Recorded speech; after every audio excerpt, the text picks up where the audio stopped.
Do we even need streaming services? I mean, we made it thousands of years as a species before they even existed. But that's besides the point. Or is it?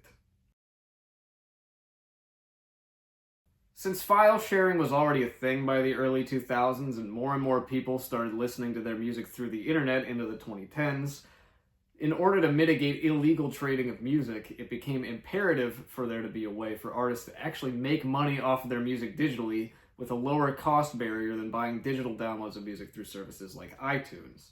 Streaming services came around to offer a way to let people access whatever music they want for cheap and still allow musicians to make money off of their music.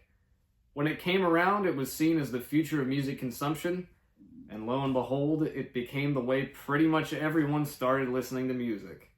There were inevitable problems with the subscription model, though. It was never profitable. And while other music streaming platforms are owned by larger companies like Apple and Amazon, Spotify having the one music streaming platform as its only source of profit, or lack thereof.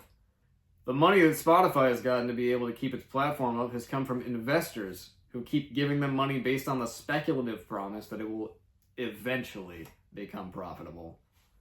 As the years have passed, the subscription prices have gone up, and features that did come with the basic plan have been taken away and can only be accessed with more expensive subscriptions, if those features they once had even exist at all anymore. If this stuff annoys you as much as it annoys me, I encourage you all to go listen to my song, Land of Subscription. Link to the Bandcamp page for it in the description of this video. Knows when they're gonna arbitrarily jack up the price again. I'm not an investor, I'm just a normal guy. I keep feeling like there's a rug being pulled out from beneath me every time I get enticed by a low price, but you have to keep paying more for the exact same shit. Why is Spotify so bad, though?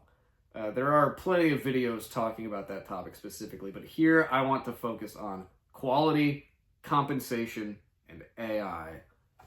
First off, Spotify was very late to the game when it came to offering lossless audio. And the crazy thing is, unless the original music file is 44.1 kilohertz at the maximum, it can't even offer you lossless audio. Unlike multiple other streaming services like Apple Music and Tidal, which actually do offer you true lossless audio. It's honestly intriguing to me how good Spotify's marketing had to be for it to become the most popular streaming service when both the catalog size and audio quality have always been worse than its competitors. Calling back to my point earlier about Spotify's subscription prices going up, along with that, the amount that musicians have been paid per stream has also gone down. 2 years ago, there was also the controversial decision to get rid of payment for any song that has less than 1,000 streams on it, which cuts off any money going to the people who are just starting out or are struggling to gain a following. And it also, in turn, making it harder for them to get on playlists, not really letting them benefit from being on the platform and finding an audience. All of this just to get Spotify to have another excuse to pay less to the people who are trying to make careers out of music.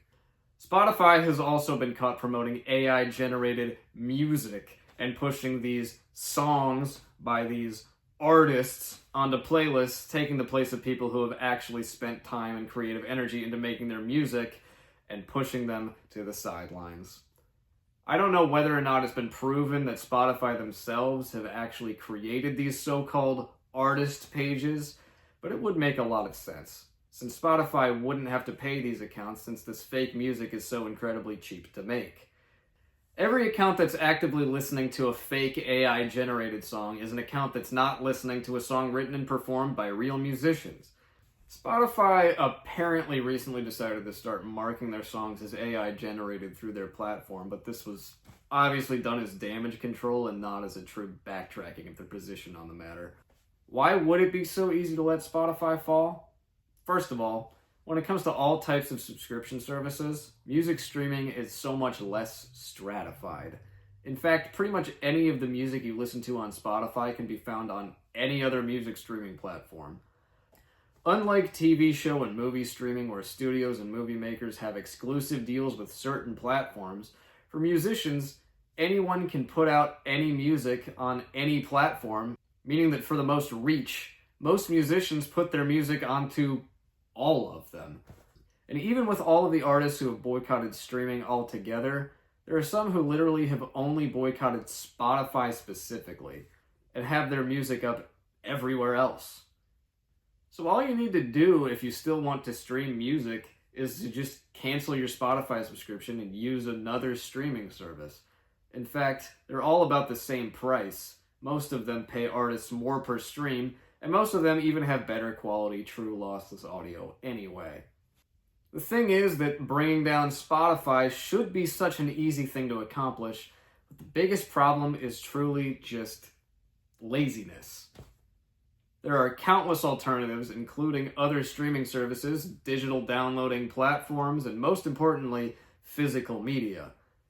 If your fear of missing out on getting your Spotify Wrapped is really the only thing that's keeping you from deleting your Spotify, then you just have an incredibly weak will.